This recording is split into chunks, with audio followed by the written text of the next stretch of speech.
کیونکہ ایک دفعہ وہ کوڈ دنیا کو پتہ چل جائے تو سارے جتنے بھی آپ کے ایمبیسڈرز خفیہ میسیجز بھیج رہے ہوتے ہیں فورن آفس باہر کی دنیا سے، وہ سارے پبلک ہو جائیں گے، جس طرح وکی لیکس کے اندر پبلک ہو گئے تھے.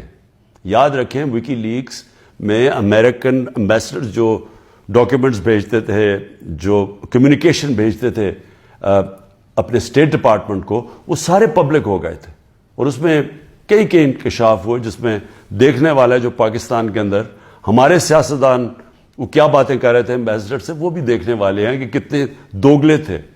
اور انہوں نے، میں یہ اللہ کا شکر ہے میں یہ کہتا ہوں، انہوں نے کہا کہ ایک آدمی ہے جو ہمارے سے بات کرتا ہے وہ پبلک سے کرتا ہے، باقی انہوں نے کہا باقی جتنے پولیٹیشین ہیں وہ ہمیں کچھ کہتے ہیں، پبلک میں جا کے کچھ کہتے ہیں. بہرحال تو وہ سائفر کو سیکرٹ رکھنا بڑا اہم ہے. تو کیا عمران خان نے وہ جو سائفر جو کوڈ تھی اس کو پبلک کیا ہے؟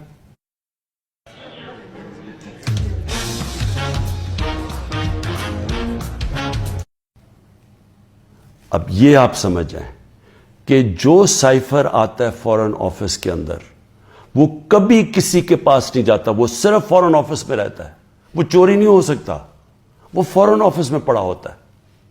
جو ہمارے پاس آتا ہے اور جس میں prime minister, president, army chief, ISI کا چیف، اور پھر ایک جاتا ہے اس کا جو جاتا ہے کیبنٹ سیکرٹری کے پاس، یہ یاد رکھیں کہ یہ وہ سائفر نہیں جاتا. یہ سائفر کا جو مفہوم ہوتا ہے وہ اپنے لفظوں میں لکھ کے ہمارے پاس پہنچتا ہے. تو سائفر فورن آفس میں رہتا ہے، وہ کبھی وہ نہ چوری ہوا ہے، نہ وہ اور کوئی دیکھ سکتا ہے، نہ پرائم منسٹر، ہم کوئی نہیں دیکھ سکتے، کیونکہ یہ سائبر سیکیورٹی کا قانون ہے جو کہ کیبنٹ ڈویژن بتاتی ہے ان کو فورن آفس کو. تو پہلے تو یہ سائٹ پہ کر دیں کہ سائفر کا جو کوڈ تھا وہ کبھی بھی پبلک نہیں ہوا، کسی نے نہیں وہ دیکھا بشمول پرائم منسٹر کے، ہم نے کسی نے نہیں وہ دیکھا. ہمارے پاس وہ آیا کہ وہ سائفر کے اندر ایمبیسڈر اسد مجید اور ڈونلڈ نون نے کیا بات چیت کی، وہ ہمارے پاس آیا. اب سب کے لیے وہ میں نے بڑے احتیاط سے اس کو جب میرے سامنے آیا تو بڑے ہم نے احتیاط کی. کیا کیا؟ ہم نے سب سے پہلے اس کو فیصلہ کیا آپس میں کہ ہم یہ پبلک نہیں، ابھی اس کے اوپر بات نہیں کریں گے، کیونکہ OIC کی کانفرنس تھی پاکستان میں 22 اور 23 مارچ کو، تو سائفر آ چکا تھا 6 مارچ کا. ہم نے اس کانفرنس کی وجہ سے ہم چپ کر کے بیٹھے رہے کہ کیونکہ باہر سے منسٹر آ رہے ہیں اور شور میں جاتا ہے اس کا، تو ہم نے کہا ملک کو نقصان پہنچے گا. حالانکہ جو سائفر کے اندر چیزیں ہیں وہ میں آپ کو بتاؤں، اس سے بڑا نقصان ملک کو کیا پہنچنا تھا کہ پوری سازش ہوئی گورنمنٹ گرانے کی، رجیم چینج کی. 27 تاریخ کو میں نے جلسے میں جو ایک کاپی لہرائی وہ سائفر نہیں تھا، جو سائفر کے اندر پیغام تھا، تو وہ میں نے بتایا. اور میں نے تب بھی محتاط رہا، میں نے یہ نہیں بتایا کہ میں نے کہا یہ بڑا سینسٹیو ہے، میں نے لکھ کے بتایا کہ میں صرف کوئی غلط بات نہ کہہ دوں، کیونکہ انٹرنیشنل ریلیشنز ہے، ہماری دوسرے ملکوں کے ساتھ تعلقات ہیں، وہ نہ خراب ہو جائے. اس کے بعد میں نے کیبنٹ میں رکھا، کیبنٹ کے سارے ممبرز کو بتایا گیا کہ یہ سائفر آیا ہے، اور یہ سمجھ لیں کہ یہ کتنی بڑی اس ملک سے، میں سمجھتا ہوں کہ یہ کتنی بڑی ملک کی توہین ہوئی کہ ایک باہر کا ایک آفیشل وہ پاکستان کے ایمبیسڈر کو کہہ رہا ہے کہ اپنے پرائم منسٹر کو اگر تم نے نہ ہٹایا، ووٹ آف نو کانفیڈنس، جو پھر سے میں یاد کرا دوں کہ ابھی آئی نہیں تھی، تو پاکستان کے لیے مشکلات ہوں گی، اور اگر اس کو ہٹا دیا تو سب کچھ معاف ہو جائے گا. یہ تھا سائفر میں.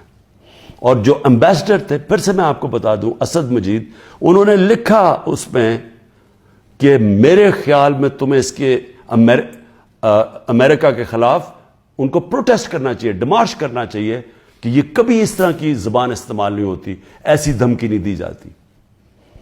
میں پہلے کیبنٹ میں رکھتا ہوں، پھر 28 مارچ کو نیشنل سیکیورٹی کاؤنسل میں رکھتا ہوں، اور وہ نیشنل سیکورٹی کاؤنسل میں سارے سروس چیف ہوتے ہیں. جنرل باجوہ تھے وہاں، ایئر چیف تھے ادھر، نیوی کے چیف تھے، جوائنٹ چیف آف سٹاف تھے، ہمارے ساری کیبنٹ کے سینئر ممبرز تھے، فورن آفس کے سیکرٹری بیٹھے ہوئے تھے. اور اس میں کیا فیصلہ ہوتا ہے کہ ہمیں جس طرح امبیسڈر اسد مجید نے ریکمینڈ کیا، ہمیں ڈیمارش کرنا چاہیے، ہمیں امریکہ کو پروٹیسٹ کرنا چاہیے کہ یہ آپ نے ہمارے اندرونی معاملات میں مداخلت کی. تو جب وہ اس میں آ گیا نیشنل سیکورٹی کاؤنسل میں اور ڈیمارش کر دی، تو جو اس کی جو سائفر کے اندر چیزیں لکھی ہوئی تو وہ تو پبلک ہو گئی. کیونکہ جب آپ نے پبلک ایک سٹیٹمنٹ دے دی کہ کہہ دیا کہ ہم نے اس کی کیا، تو وہ تو سیکرٹ تو نہ رہا وہ، کیونکہ ڈیمارش نے اپنے کس پہ، تو یہ چیزیں سامنے آ گئی نیشنل سیکورٹی کاؤنسل میں اور کیبنٹ میں بھی ڈسکس ہو گئی. اس کے بعد پارلیمنٹ کے اندر ہم نے ان کیمرہ سارے اپوزیشن لیڈرز کو بلایا کہ آپ کو پتا ہونا چاہیے کہ کس طرح کی پاکستان میں توہین ہوئی. سارے اپوزیشن لیڈرز نے منع کر دیا جانے کا، کیونکہ یہ سارے حصہ تھے اس سازش کے. میں کوشش کر رہا ہوں کہ سارے ملک کو بتاؤ کہ قوم کی کتنی توہین ہوئی ہے، یہ منع کر دیتے ہیں. پھر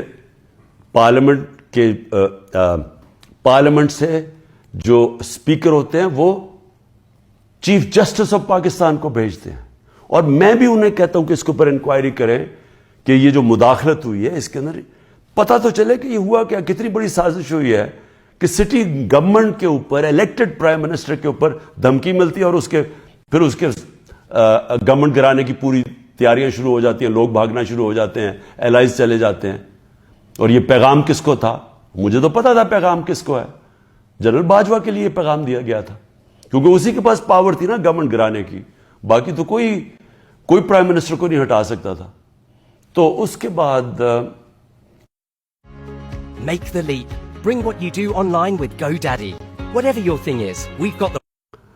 جب یہ اور پھر کیبنٹ کے اندر ہم نے اس کو ڈی کلاسیفائی بھی کر دیا. تو مجھے ابھی تک یہ نہیں سمجھ آ رہی کہ ایف آئی اے چاہتی کیا ہے، کہ جب سائفر تو سیف، جس طرح ثناء اللہ نے کہا وہ فورن آفس میں پڑا ہے، وہ تو اس کے اوپر تو اس کا تو کسی کو پتا ہی نہیں ہے جو سائفر کی کوڈ ہے.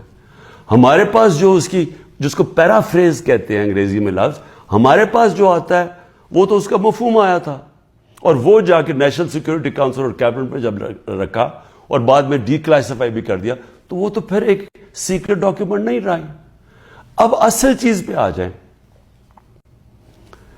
کہ کیا کسی ملک میں کوئی بتا سکتا ہے، ہمارا تو 25 کروڑ کی آبادی ہے، کسی 50 لاکھ کی آبادی، چھوٹے چھوٹے نیوزی لینڈ جیسے شہر، چھوٹے سے یعنی ملک، اور کتنے ہیں ایسے، ہالینڈ ہیں، چھوٹے چھوٹے شہر ہیں، چھوٹی چھوٹی آبادی ہے. کوئی تصور کر سکتا ہے کہ کسی ملک سے، امریکہ کا کوئی بھی جس طرح آفیشل، وہ جا کے اس کے ایمبیسڈر کو کہے کہ اپنے پرائم منسٹر کو گرا دو، نہیں تو ہم تمہیں یہ کر دیں گے. جب امریکہ نے رجیم چینج کیا پہلے، تو جو خود ہی ان کے سی آئی اے کے اور MI6 کے جو پیپرز ڈی کلاسیفائی ہوئے ہیں، ان میں کیا چیز نکلی؟ مصدق کی گورنمنٹ گرائی گئی، رجیم چینج کیا گیا 1950 کی دہائی میں. تو وہ تو کوئی سائفر نہیں بھیجا وہاں، وہ تو کوئی ایمبیسڈر سے پیغام نہیں بھیجا، وہ تو پہلے پوری سازش کی گئی، اپوزیشن کے ساتھ مل کے، میڈیا کے ساتھ میڈیا پہ پیسہ چلا، پہلے اس کو برا بھلا کہا گیا، اور پھر ان کے آرمی چیف کے ذریعے اس کی گورنمنٹ گرا دی. اور پھر دوسری 70 کی دہائی میں چلی کے اندر پریزیڈنٹ ایلیندا کو گرایا گیا، اور وہ بھی کسی نے سائفر نہیں بھیجا، انہوں نے ان کے آرمی چیف کے ذریعے اس کی گورنمنٹ گرا دی، کو کر دیا. تو جب رجیم چینج ساؤتھ امریکہ میں بھی ہوتا ہے تو اس طرح تو پھر بھی نہیں ہوتا کہ پہلے وہ کوئی ایمبیسڈر سے دھمکی دی جائے. تو میں آخر میں یہ کہنا چاہتا ہوں اپنی قوم سے کہ دیکھیں، یہ کوششیں ساری ہو رہی ہیں کسی نہ کسی طرح عمران خان کو راستے سے ہٹانے کی. یہ پوری ہر چیز کے پتہ نہیں 180 کیسز ہیں، اور ایک اور وارنٹ بھی نکلا ہی ہے. الیکشن کمیشن کی توہین ہوگی، یہ دنیا میں آپ نے نہیں کبھی سنا. عدالتوں کی تو توہین ہوتی ہے، الیکشن کمیشن کی توہین ہونے وارنٹ نکلائیں. پوری کوشش ہے کسی نہ کسی